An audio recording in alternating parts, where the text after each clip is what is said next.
Here, ons eer U en ons is in aanbidding voor U. Omdat ons net so 'n bietjie in ons eie bloed kan kyk en dit ons in verwondering laat staan oor U skepingskrag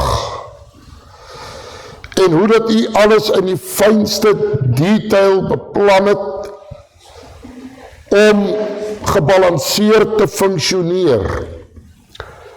En meer as dit alles het U ook vir ons die geestelike in gedagte daarmee. En nou is ons by die 4de geleentheid, laaste een voor die laaste een, om ook hierin te deel. En sal U vanmôre hierdie woord ook vir ons verstaanbaar oordra, help vir my, om dit in eenvoud oor te dra en help elke hoorder om ook met die geestelike toepassings 'n prentjie te kan vorm en te kan snap wat U vir hulle daardeur wil sê. Spreek, Here, U diensknegt en U diensmaagd luister. Amen.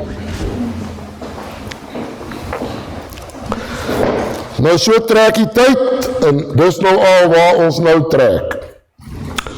So, ons gaan met mekaar saam lees in Lukas 22, vers 39 tot by vers 46, en ons lees al daai verse wat geweldig ryk is aan emosies, en die worsteling wat die Here Jesus in Getsemane gehad het. En dan is daar een woordjie wat ek by wil uitkom. As ek nou daar kom en dan sal ek maak soos die ou ooms maak as hy nou iets wil beklemtoon. So net voor ek daai woord sê, sal ek so maak, dan weet julle. Lukas 22, vers 39. En hy het vertrek en volgens gewoonte na die Olyfberg gegaan. Ook sy disippels het hom gevolg. En toe hy op die plek kom, sê hy vir hulle, bid dat julle nie in versoeking kom nie. En hy het hom van hulle afgesonder, omtrent so ver as 'n mens met 'n klip kan gooi, en neergekniel en gebid, en gesê, Vader, as U tog maar hierdie beker van my wil wegneem, laat nogtans nie my wil nie, maar U wil geskied. En 'n engel uit die hemel het aan hom verskyn en hom versterk. En toe hy in 'n sware stryd kom, het hy met groter inspanning gebid, en sy sweet het geword soos bloeddruppels wat op die grond val. Toe staan hy van die gebed af op en kom by sy disippels en vind hulle aan die slaap van droefheid. En hy sê vir hulle, wat slaap julle? Staan op en bid, dat julle nie in versoeking kom nie. Die enigste plek waar ons daai woordjie bloeddruppels kry in vers 44, is die krag nou af. Net die ligte. Ek is nou al so sensitief.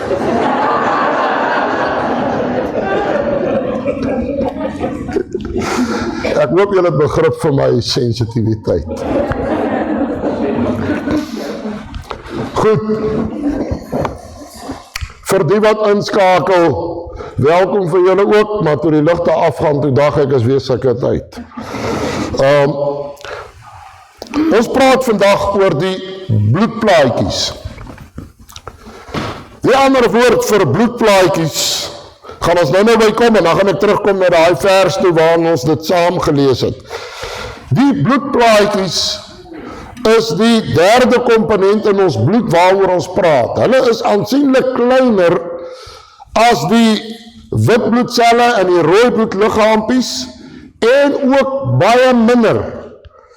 Maar hulle speel 'n uiters belangrike rol. As hulle nie daar is nie, was ek en jy al lang al by Stilfontein. Hulle speel 'n uiters belangrike rol in ons lewe. So, dis hoe hulle lyk op die prentjie daar, en hulle is uiters belangrik vir ons immuunstelsel en ook vir genesing. Jou immuunstelsel, behalwe vir die witbloedselle wat 'n baie groot rol speel in jou immuunstelsel en jou limfstelsel en al die ander goed, is die bloedplaatjies 'n baie belangrike rol in hierdie twee funksies wat hy vervul. Hulle word ook saam met die rooi bloedselle en die witbloedselle word hulle vervaardig in die beenmerg. Dieselfde prosedure, maar ek het nou elke keer vir julle die ander se best before date gegee, en hierdie ouetjies is nog korter. Hulle lewe so rondom 5 tot 11 dae, dan is dit verby. Ek het vir julle gesê, hulle is baie minder as die res, so in 'n kubieke millimeter bloed, het jy dit daar op die skerm, ek gaan nou nie elke keer alles herhaal nie, o ja, Webwoordse manne, 150.000 tot 350.000 bloedplaatjies in 'n kubieke millimeter bloed. Dis hoeveel minder hulle is, maar hulle speel 'n baie belangrike rol. Om hulle te verduidelik en om oor hulle te praat terwyl hulle deel is van die bloed, gaan ons net fokus op 'n snywond as 'n voorbeeld vanmôre, of jy nou gekrap of jy het 'n besering aangedoen wat dit nou stikkend is en die bloed loop buitekant toe. Ek gebruik daai voorbeeld as die vertrekpunt. Nie noodwendig genesing van 'n siekte nie. Terwyl ons op bloed praat, moet ook op bloed fokus. Op 'n stadium terwyl ek besig was, toe is ek al hoe ver getrek met die vel in die genesingsproses vanmôre sin, en toe besef ek maar die vel is nou nie deel van die bloed nie. Toe sit nou daai van sit hom maar net eers een kant toe, want dit het my geweldig gefascineer. Selfs die rol wat die vel speel en al die goed wat saam met dit loop. So wanneer ek vanmôre met jou praat, dan gebruik ons die voorbeeld wat ons almal al hoeveel keer in ons lewe beleef het. 'n wond wat jy opdoen en dit bloei en hy word gesond. Bloedplaatjies bly op bystand tot hulle benodig word. Hy flou daar rond, hy's baie kleiner, hy skaam oukie, wat nie in iemand se pad wil wees nie, hy snet daar tussen die lotte, beweeg hy deur, en hy is sy 5 tot 11 dae wat hy lewe, is hy op bystand. Die oomblik, wanneer hy te doen kry met stollingsfaktore inwendig, dan breek hy en hy veroorsaak stolling. So sy ingredients is binne in hom. Is soos 'n kar se airbag. Hy's daar, wat is die woord? For just in case. So ons worry nie veel oor hom nie, ons praat nie oor die airbags nie. Dis net die ouens met kinders in my tyd was ons nie geworry oor sulke goed nie. Nou ewe skielik, nou dat daar 'n klein kind is, nou weet jy wat staan op die deur se stiker en waar mag hulle sit en nie mag sit nie en wat. Daai airbag is daar vir just in case. Maar die dag wanneer jy in 'n ongeluk kom, dan pop hy en hy doen sy ding.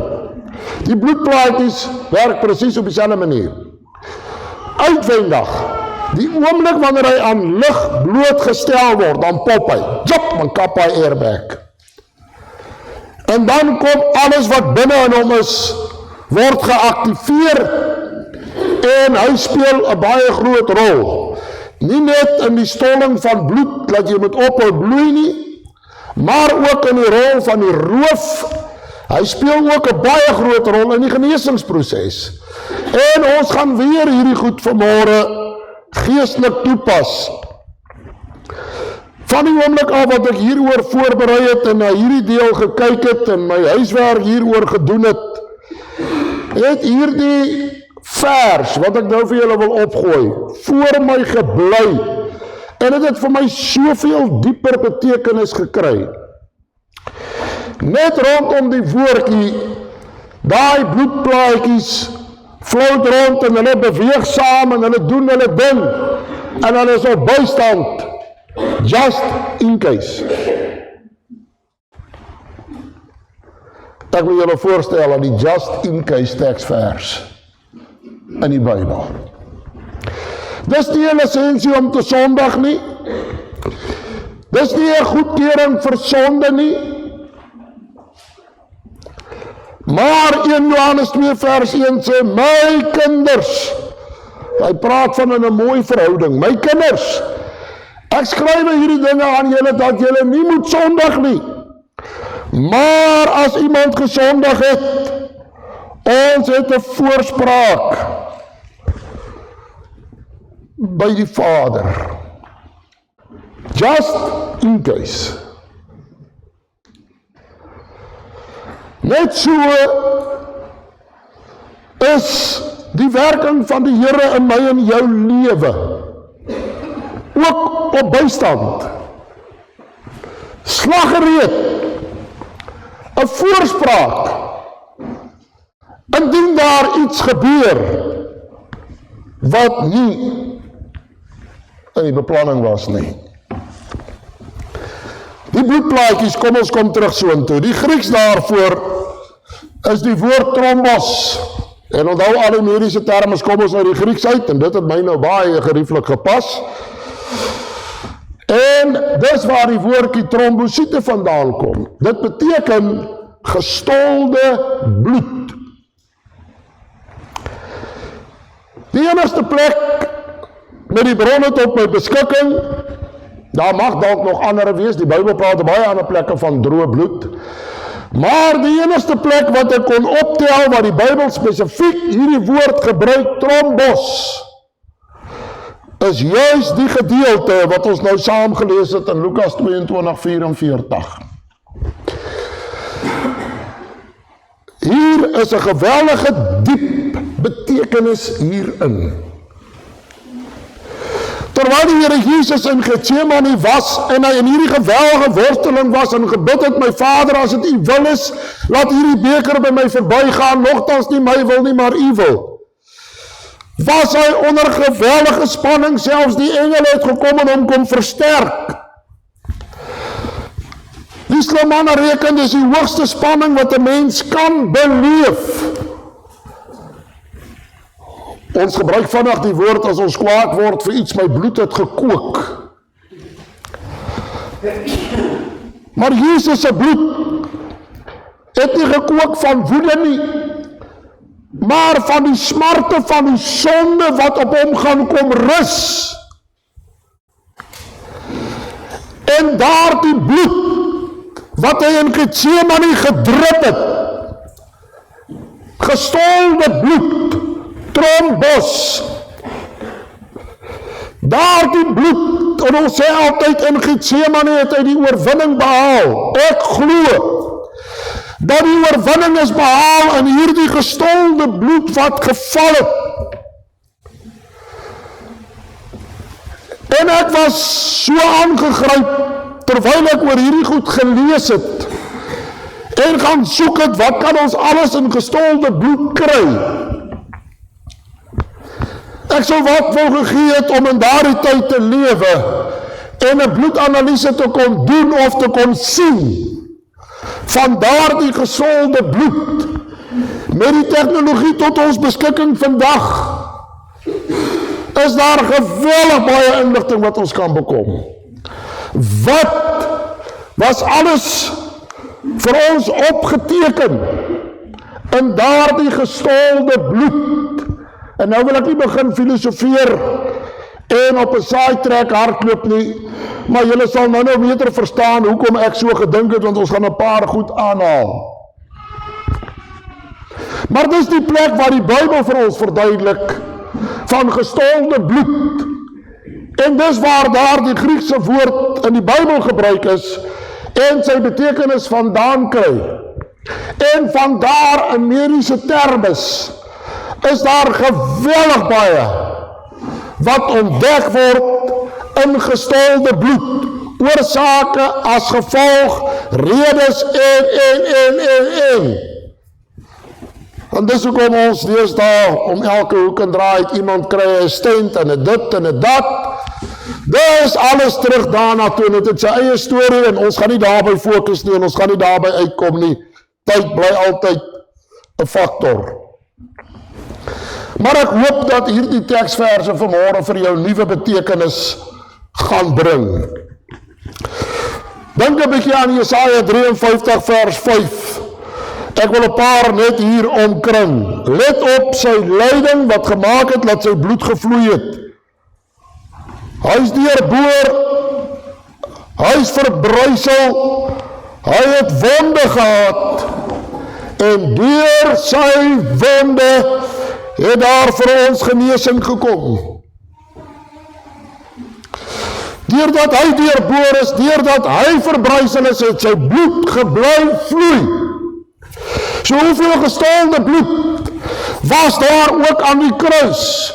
Hoeveel gestolde bloed was daar aan sy liggaam aan die kruis? Hoeveel gestolde bloed het onder op die kruis gelê?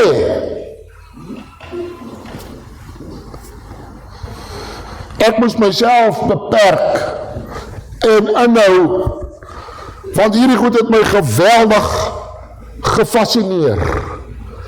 En ek weet, daar is ouens wat navorsing doen, en daar is ouens wat aannames maak oor die bloed, en wat hulle daar gekry het. Daar's baie daaroor te sê, ek gaan my nie daaroor uitlaat nie, maar die goed interesseer my net geweldig, veral terwyl ek hierna gekyk het. Jesus se bloed wat gevloei het vir ons redding gebring, het vir ons genesing gebring. Sy gestolde bloed was nie, verskoon die woord, 'n waste nie. Daardie gestolde bloed het net soveel krag as die bloed wat nog vloei. Met 'n analise word daar onder droë bloed nog meer inligting gekry as met 'n nat bloed analise. Ek wil hê jy moet dink aan hierdie deel in ons bloed, die bloedplaatjies. 1 Petrus 2 vers 24. Vir die wat na Webwoord luister, het ons nou Jesaja 53 se verse omkring. Jammer, ek het julle nou weer gemis. 1 Petrus 2:24. Hy het self ons sondes in sy liggaam op die kruishout gedra, sodat ons die sonde kan afsterf en in die geregtigheid lewe. En dan kom hy na die ander deel toe, deur wie se wonde julle genees is. Hierdie wonde van Jesus, wat vir my en vir jou genesing bring, het ook in ons eie bloed genesende elemente, faktore, rolspelers. En daarom, as ek en jy die begrip van 'n wondgenesing kan snap, en dit wat ek vanmôre vir julle gaan vertel en geestelik toepas, gaan dit ons baie help om goddelike genesing, sowel as die geestelike toepassing, ons geestelike wondgenesing te kan verstaan. En ek vertrou dat die Here vir ons hierin gaan help. So nou is ons op dieselfde bladsy, ons het nou tot hier gekom. Kom ons begin met dit wat in my hart brand om met julle te deel. Hoe werk wondgenesing? Dis die prentjie wat julle daar op die skerm sien. Hy het sy vinger gechop. Kan ek sien, is hier iemand in hierdie gehoor wat nog nooit bloed op sy vinger gehad het nie. OK, ten minste almal eerlik. Ons ken almal hierdie belewenis. Nou, die oomblik wanneer daai bloedplaatjies geactiveer word, in 'n geval van 'n wond, die oomblik wanneer hy met lig in aanraking kom en hy breek, verander sy naam. Dan word hy die Griekse woord 'n trombosiet. En die rede hoekom hy nou nie net droë bloed is nie, want daardie trombosiet het 'n uiters belangrike funksie. Hy was 'n bystand, toe kom maar 'n wond, nou word hy geactiveer en daai bloedplaatjie bars oop en nou is hy 'n trombosiet.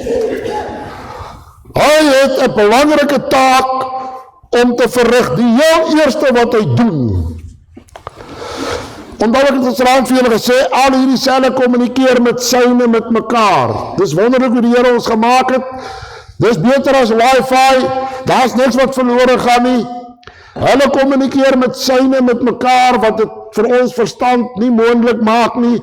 Ek het net al hierdie formules so goed gesien, ek het nie 'n cooking clue nie, en ek praat nie daaroor nie, ek is by die bloed. Maar ons aanvaar, hulle kommunikeer met mekaar. Die eerste wat hulle doen, as hy oopbreek, dan maak hy 'n prop en hy seël daai wond af. Daar is bestanddele in daai trombosiet wat bloed laat stol, wat keer dat ek en jy nie doodbloei nie, dat keer dat dit nie aanhou bloei nie. En is dit nie wonderlik nie, as jy net so prik of met 'n mes net so sny, jy druk hom so, dan hy daar, dan nou is daar niks oor nie. 'n langer sny vat bietjie langer. Sy taak is om te keer dat ons nie te veel bloedverlies het nie. Die tweede wat hy doen, hy stuur onmiddellik hierdie syne na daai wit bloedselle toe wat ons van gisterand gepraat het, en hulle laat weet hulle moet kom, hier is moeilikheid. Hulle kom onmiddellik en hulle kom beveilig die area en hulle baken hom af. Ons het gisterand daaroor gepraat, ek gaan nie weer daaroor uitbrei nie. En dan gebeur daar 'n klomp wonderlike goed. Die oomblik, ek gaan net vir julle die proses vertel. Die oomblik wanneer hierdie bloedplaatjie oopbreek en hy word 'n trombosiet, dan begin hy syne deurstuur. Ja, van die buitekant van jou liggaam af waar daai bloed lê, stuur hy syne binnekant toe en hy kommunikeer met die res daar binnekant. En daai trombose trombien aktiveer fibrogeen. Nou, dis 'n hele fibrofamilie. So laat ek hom net met 'n eenvoudige ding verduidelik. Moenie worry om hierdie woorde te onthou nie.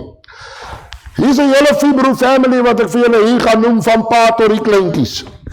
Dink aan fiberglass, het julle hom? So, dis die fiberglass family. Hulle patch en maak alles reg. Die manne wat alles met 'n fiberglass dokter en afskuur en fix en as hy klaar is en hy's mooi gepaint, is daar geen evidence wat het hulle hier gedoen nie. Hier's 'n meesterstuk fiberglass jobbie wat hier plaasvind. Right, hierdie trombien aktiveer fibrogeen. Fibrogeen flou daar in jou bloed rond, dis 'n lang stringetjie goedjie, maar hy flou daar rond. Hy is ook net daar vir just in case. En dis die trombosiete wat met hom kommunikeer. So hulle laat weet heel eers dat die wit bloedselle, hey, safety, kom. En die tweede wat hy doen, luister, hier's werk om te doen. Ons moet herstel. Hier's 'n sny wat plaasgevind het, ons moet toemaak. Die trombosiete keer die wond van buite af, maar hulle organise die goed daar na binnekant toe. Daai fibrogeen vorm weer fibriendrade. Hy verander sy vorm van 'n fibrogeen na fibriendrade. Moet nou nie worry oor daai groot woord nie. Kom ons praat van reinforce. Julle weet hoe werk dit as ons gaan konkrete gooi, né? En jy nou beton kolomme gooi, dan gaan jy eers reinforce insit. En jy sê daai reinforced bar in al die ways wat jy daar insit en maak die hele ding op die regte manier en jy bou 'n hele struktuur waar jy die konkreet gaan gooi en dan gaan hy hom stewig hou. Verbringdrade vorm so 'n netwerk wat dadelik vestig. Dit vat nie weke en dae nie, soos in binne sekondes. As hy fibrogeen omsit in verbringdrade, begin hy dadelik 'n netwerk te vorm. Ek wil jy moet luister hoe mooi en hoe wonderlik het God hierdie goed beplan. Hierdie netwerk wat hy vorm, hou alles in plek. Dis soos hierdie reinforce van 'n konstruksie. Dis presies dieselfde wat in jou lyf gebeur elke keer wanneer jy 'n wond opdoen en jy bloei. Dis hoe hy lyk. Daai wit wat jy daar sien, daar binnekant sien jy al die rooi bloedselle en daai pink om is die vleis. Dis nou waar die wond plaasgevind het.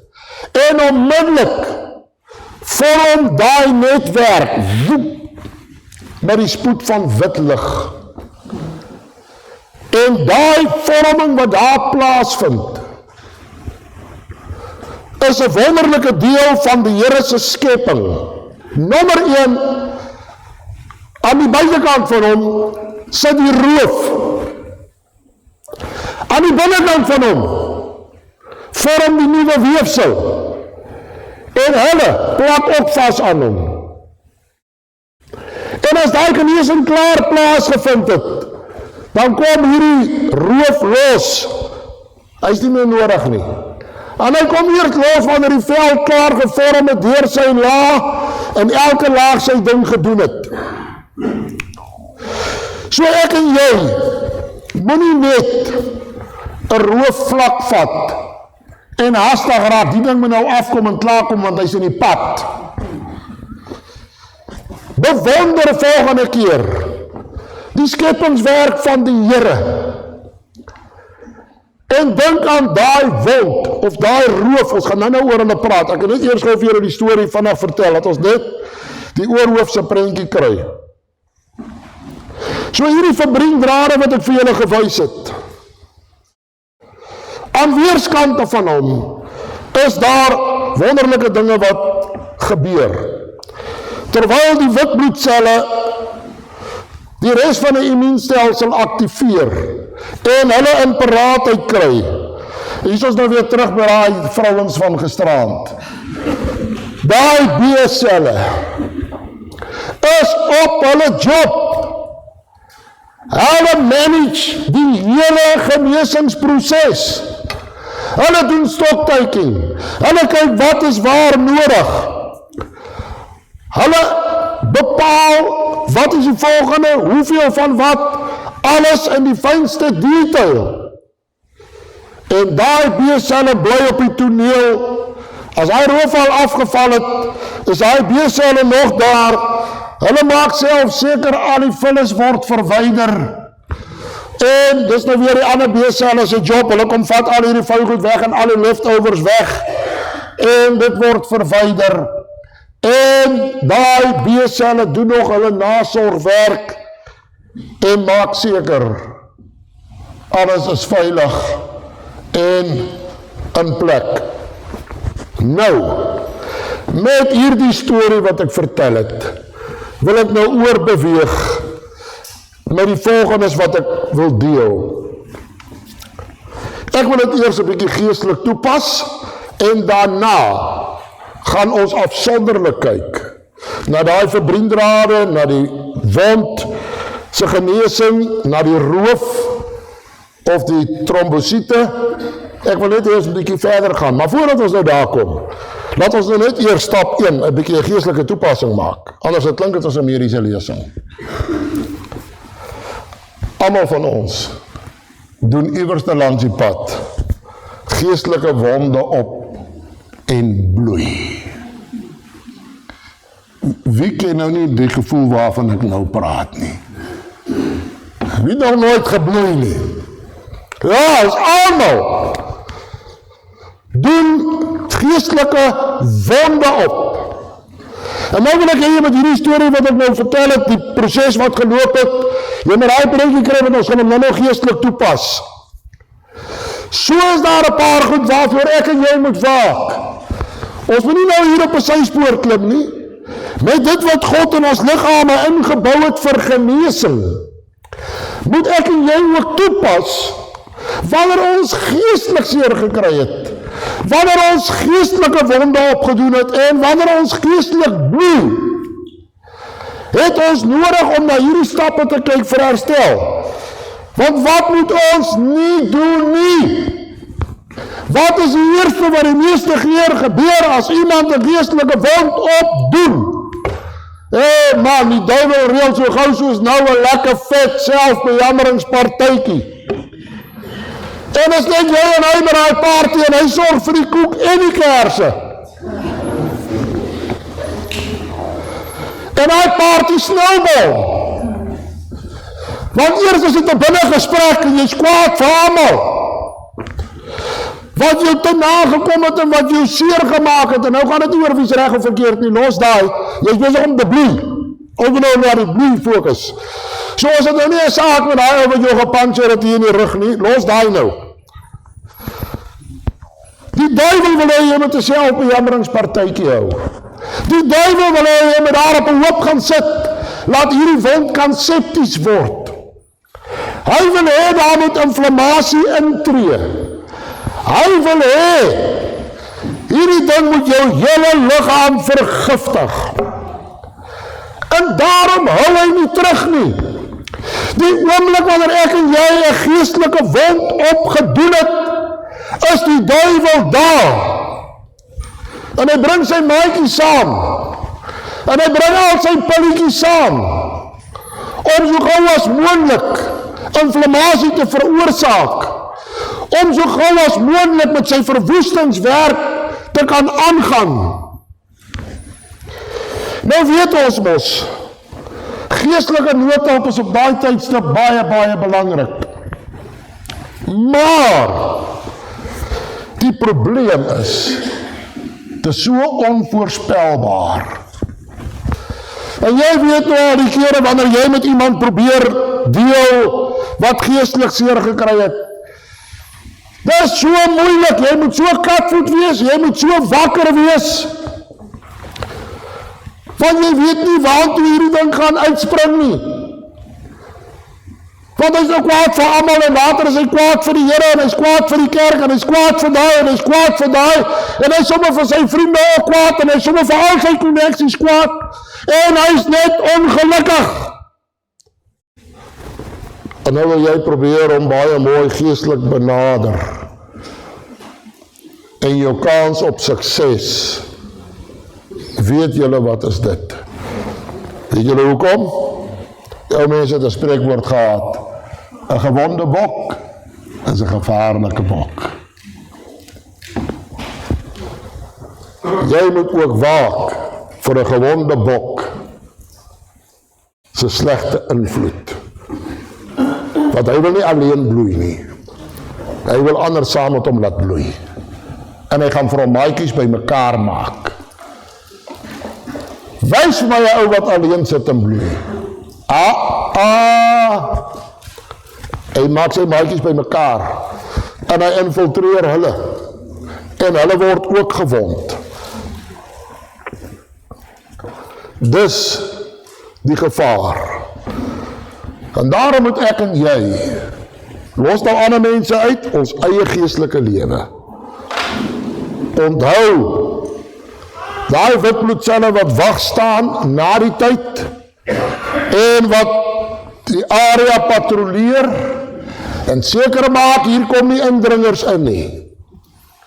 Ek en jy moet ons opskerp daarmee. Want jy gaan 'n teiken word. En ons moet ons waaksaamheid opskerp. Right. Dis die geestelike toepassing. Ons gaan nou eers weer terug. Kom ons praat oor die genesing. Die fibroblaste is nou weer 'n ander deel van daai fiberglass family. Hulle maak die nuwe selle en die bindweefsels. En die wonderlikheid hiervan, hulle werk nie met tweedehandse materiaal nie. Ek gaan skrapmetals toe, dan gaan koop ek daar iets en ek gee vir hom 'n tweede lewe. Nie daai fibroblaste nie. Dis die wonderlikheid hoe die Here ons gemaak het. Daai omgewing waar die wond plaasgevind het, se tipe selle wat daar is. Die fibroblaste vervaardig presies dieselfde selle. Hy kloon hom. En dis hoekom as hy wond genees het, dan is dit net die merkie wat daar bo sit. My vrou lag altyd, want ek is deur mekaar tussen littekens en littekens, maar die evidence wat daar sit, is later al wat oorbly. Onder dit is die perfekte, presiese selle gekloon. Hulle het nie op 'n ander plek iets gaan oes soos wat die dokters doen nie. Party hulle my geopereer het, dan haal hulle hierdie oorspeurs uit om hier in te sit en so mix en match hulle. Maar nie daar waar die Here werk nie. Daai fibroblaste vervaardig die presiese, identiese selle en bindweefsel. En waar, julle vrouens, in die opdrag van die B-selle. Dis daai B-selle wat kyk, hoeveel het ons hier nodig? Hoeveel gaan ons nodig hê om hierdie wond te genees? Hoeveel is beskadig? Hoeveel moet weggevat word? Hoeveel nuus moet gevestig word? En dan skei daai fibroblaste ook kollageen af, ek het nou net die een woord gebruik, en 'n klomp ander genesende faktore wat jou liggaam nodig het, word deur hulle afgeskei. So die hele tyd in daai wond is daar nog medisyne wat ook nog vervaardig word in jou liggaam deur die fibroblaste. Hulle is die bouers. So terwyl hulle daai selle bou, sit hulle nog medisyne ook daarin. Is dit nie 'n wonderlike voorbeeld van wat Jesus doen nie? Hy erwin nie, hy maak niet. Die genesingswerk wat die Here doen, is nuwe werk. Hy erwin nie. As jy jou arm breek, dat het niks met die bloed te doen nie. As jy jou arm breek, dan sit ons 'n spalk aan, of sit gips op, en hy vorm nuwe been daar. Die dokter sê, gooi kalers. As hulle op so op die plate kyk, en sien hulle bouw daar op, en dan sê hulle, nee, ek wil nog mooi kalers te gooi. Dis niks erwin nie, dis nuus maak.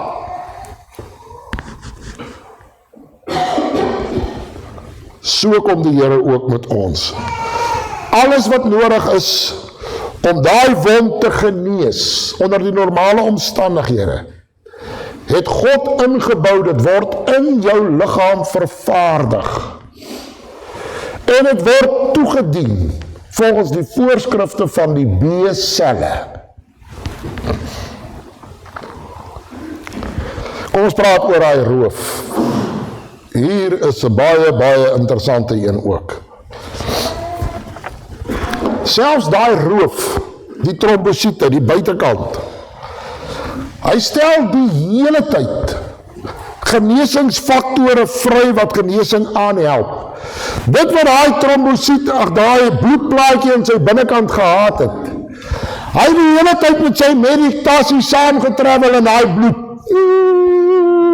Met alles wat hy nodig het, is in hy meditasie van hom. 'n regte paramedic wat wag vir 'n ongeluk om te gebeur. En terwyl hy nou oopgebreek het en hy word nou 'n trombosiet en daai roof sit so kliphard, is dit nie net 'n beskerming van buite af nie. Dis die depot waar al die medisyne ook kom haal word. Van daai roof af word al die medikasie kom afhaal en na daai wond toe gevat om te help genees. Moet nooit weer 'n roof vlak vat nie. Hy speel 'n geweldige, baie belangrike rol. En daarom sal hy daar sit totdat die genesing klaar plaasgevind het binnekant en dan sal hy roof afval. Hy gaan nie net afval voor die tyd nie. So dis die mooi van daardie roof. Maar het ek gesê, daardie roof se inhoud vertel vir jou die hele storie van die kondisie van die genesing. As hulle daardie roof vat en hulle sit hom onder die nodige toerusting in die lek waarna hulle nou kyk, dan ontdek hulle 'n klomp dinge binne in daai gestolde bloed. Wat vir jou iets sê ook van die liggaamse kondisie, waaruit hierdie trombosiet vandaan kom toe hy nog 'n bloedplaatjie was, maar ook die kondisie van die inhoud van daardie roof. En volgens sy vermoë het dit 'n invloed op die genesing.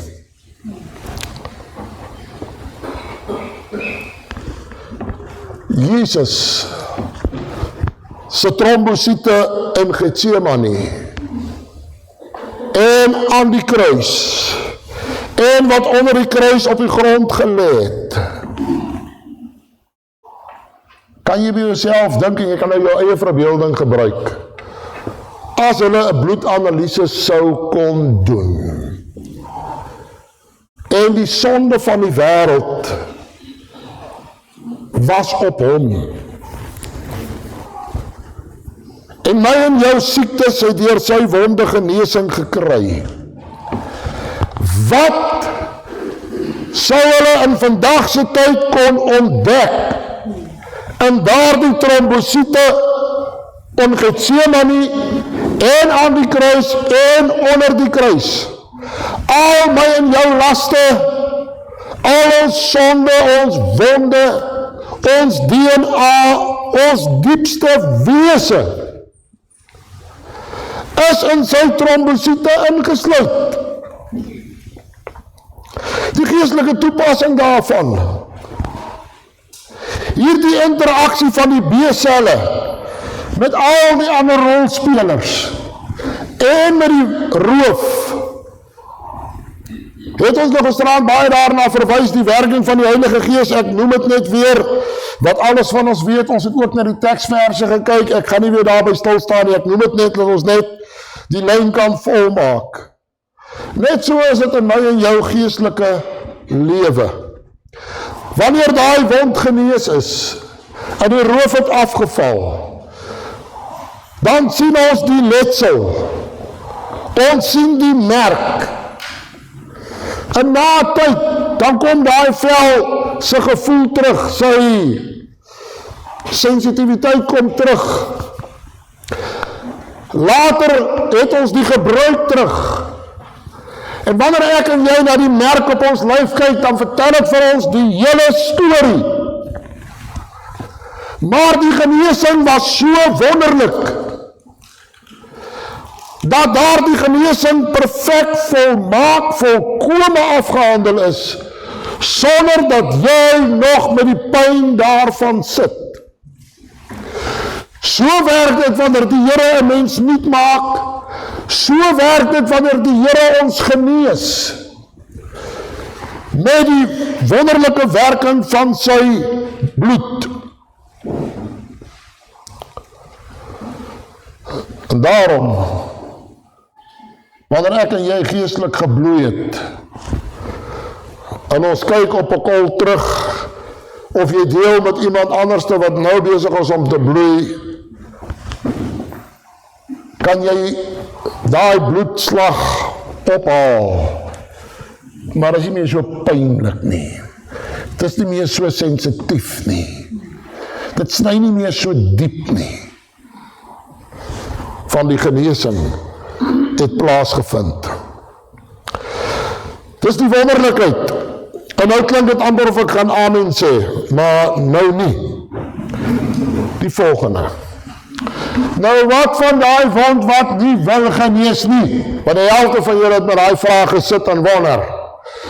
Nou wat van daai ouetjie wat nie gesond wil word nie? Ek het nou al alles gedous. Van ivermectin af reg deur tot waar? Ons moet tog net hierna kyk, terwyl ons die geestelike toepassings hiervan maak. Wat van daai wond wat nie wil genees nie? Genesing word geactiveer deur hierdie twee groot faktore, die trombosiete aan die een kant en daai fiberglass familie wat ek vir julle gesê het, die fibrofamilie. Dis waaruit genesing sy momentum kry en waarin die grootste rol van genesing speel. Maar wat gebeur as daai wond nie wil genees nie? Partykeer dan hoor jy die dokters al vir jou sê die infeksietelling is nog te hoog. Of as te min van dit of te veel van dat. Daar kan baie redes wees en onthou ons is nie besig met 'n siekteontleding nie, so ons gaan nie nou soontoe nie. Maar ek moet tog vir jou net 'n bietjie deel, want dit is so wonderlik van toepassing op ons geestelike lewe. As die wond nie wil genees nie, dan moet die dokter kyk wat se fout. Wat is die probleem? En net so moet ek en jy, wanneer ons geestelik bloei, 'n geestelike wond opgedoen het, en hy wil nie genees nie, dan moet ons gaan kyk, wat is die probleem? Ons moet nou 'n bietjie begin krap en delf, ons moet nou ondersoek doen. So, wat word die meeste van die tyd gedoen? Ons gaan laboratorium toe. Of ander toerusting. En daar probeer daar nou gekyk word, wat is die probleem? Een van die eerste goed waar daar gekyk word,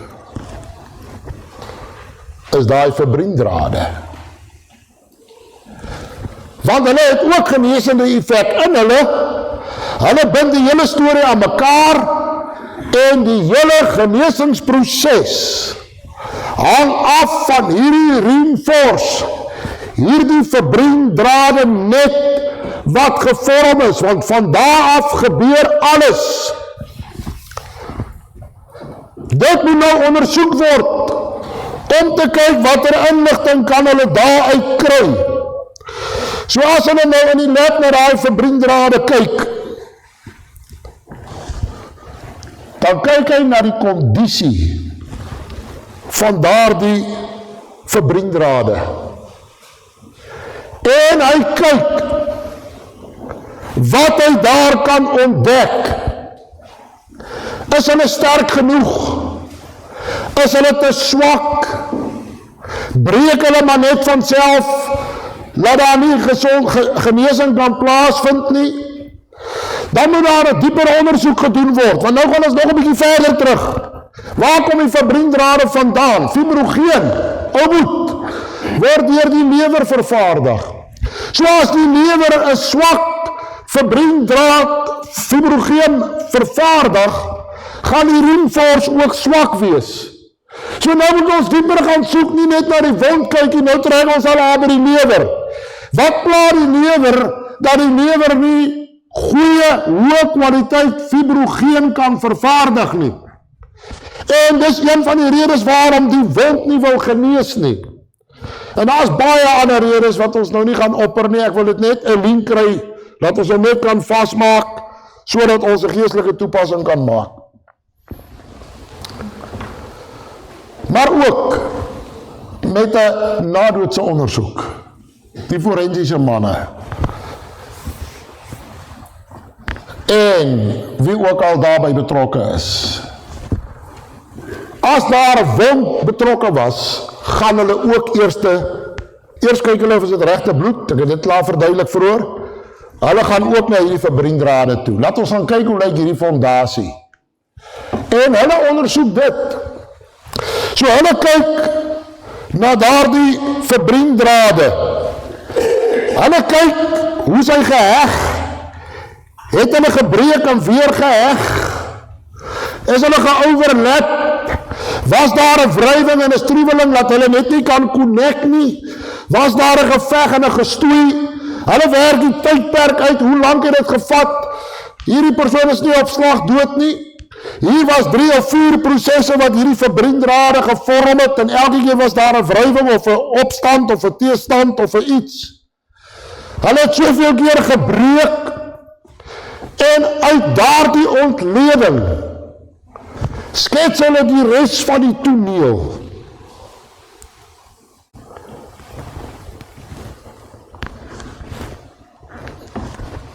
Wat staan in my en jou pad van 'n geestelike wondgenesing?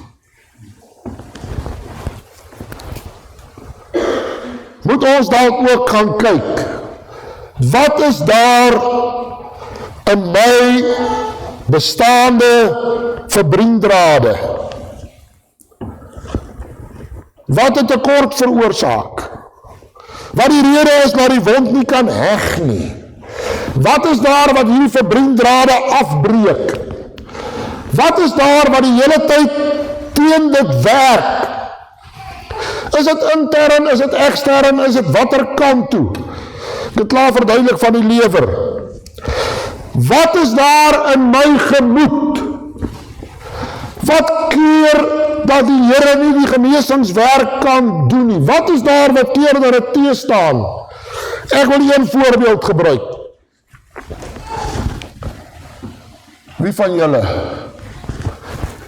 het nog nie daai roofie so gesit en krap nie? Kan ek sien wie dit nog nooit gedoen nie? Ok, en wie van julle het al met iemand geraas wat dit doen? Oh.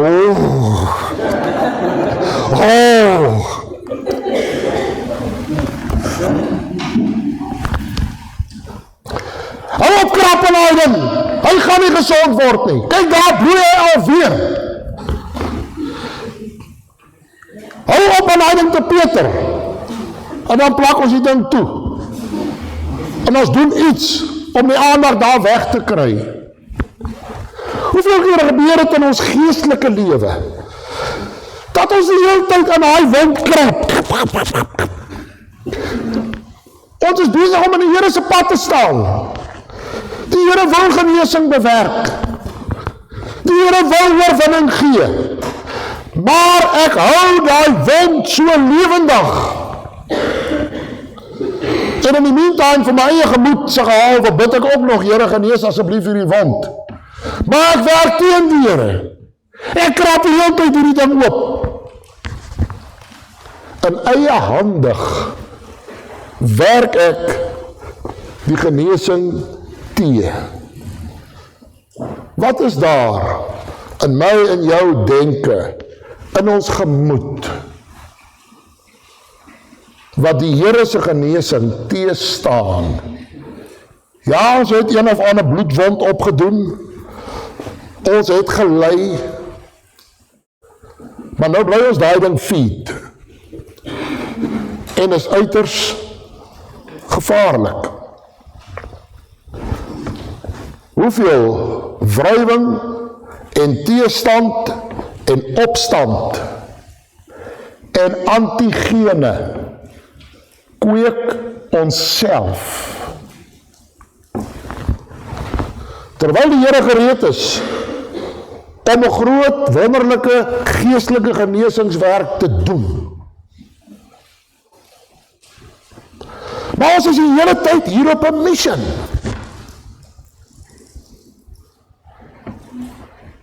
Terwyl die Here nie verder kan werk nie. Ek wil afsluit. Party ouens se wonde word met verbande toegemaak. En nou klink ek baie onsensitief. Maar daai sigbare evidence, daai verbande word 'n leefstyl. Kan ek dit verduidelik?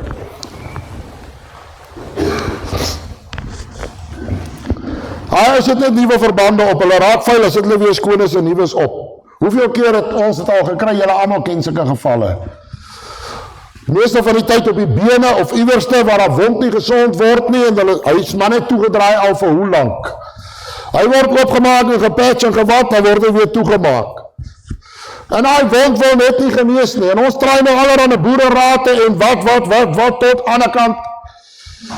Ons het almal al met hoeveel van hierdie goed te doen gehad. Ek wil dit net geestelik toepas. Vir baie ouens word sy geestelike wonde 'n leefstyl. Jy kom nou by hom, en dan staan hy nie so en praat met hy verband op my hand.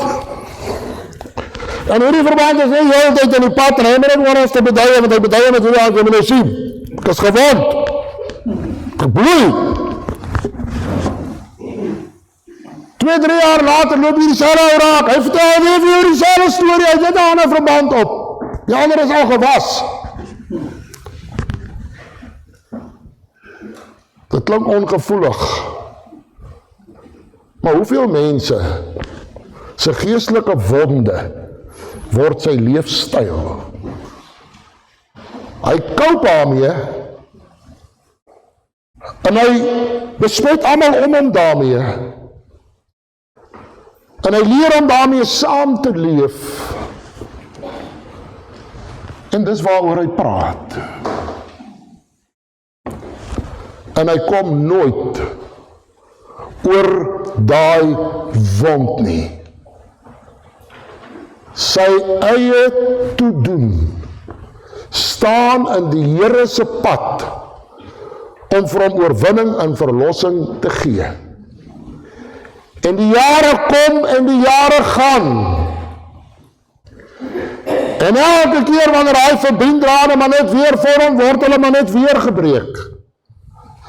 En elke keer is al die nodige geneesmiddels daar, wat die liggaam produseer, maar niks werk nie. En ons bid vir 'n wonderwerk. Maar ons staan self in die pad van die wonderwerk. Ons sê dan so vinnig vir mekaar, God werk nie oor sonde nie. God werk nie saam met sonde nie. Ons het nodig om by 'n plek te kom waar ons self ondersoek doen. Ons kan van hierdie bloedplaatjies ons beste leermeester maak in ons geestelike lewe. Of ons kan daai bloedplaatjies, daai trombosiete, so lank aktief hou, dat ek leer om daarmee saam te leef. En ek sien nie verder wat die Here wil doen nie. Dit was die 4de komponent in ons bloed. Bloedplaatjies. Just in case. Nie 'n leefstyl nie. Mag die Here ons help daarin. Kom ons bid saam. Here, dankie vir hierdie wonderlike woord. Dankie vir hierdie wonderlike deelname uit die gehoor. En dankie dat ons kan verstaan wat U vir ons wil sê in eenvoudige terme. Dit wat die mediese nog oor wonder en die evolutieleer nog probeer antwoorde soek, het U ingebou met die skepping toe U ons gemaak het, en elkeen wat hier sit toe U ons kunstig in ons moederskoot gevorm het. En ons wil dan nou kom bid, soos die psalmis bid, deurgrond my o God, deursoek my, kyk of daar by my 'n weg is van smart. Here, ek kom bid, dat U deur die werking van die Heilige Gees vir ons sal kom uitwys wat staan in die pad van geestelike genesing. Ek bid dat U vir ons sal kom help, terwyl ons eie genesing van ons liggaam nou so 'n stukkie beter verstaan, dat ons in geloof U sal vertrou, en dat ons ook ons verantwoordelikheid sal nakom vir die genesing van ons liggame, en U sal vertrou vir daardie volkome, volmaakte werk met alles in ons liggame wat U met 'n woord aktiveer, en is perfek, volmaak gedoen. Ons eer U, ons aanbid U daarvoor. Mag U hierdie woord in ons harte bewaar en mag U hierin verheerlik word, terwyl ons met mekaar hierin deel, dat het vir ons verder geestelike kos sal wees, dat ons dit sal gaan herkou, waar ons beweeg en die wat inskakel, waar hulle ook al is, dat hulle hierdie woord sal herkou, dat hulle weer daarna sal gaan kyk, weer na hierdie teksverse gaan kyk, en dat hierdie woord vir ons ryke, diepe, geestelike betekenis sal kry. Amen.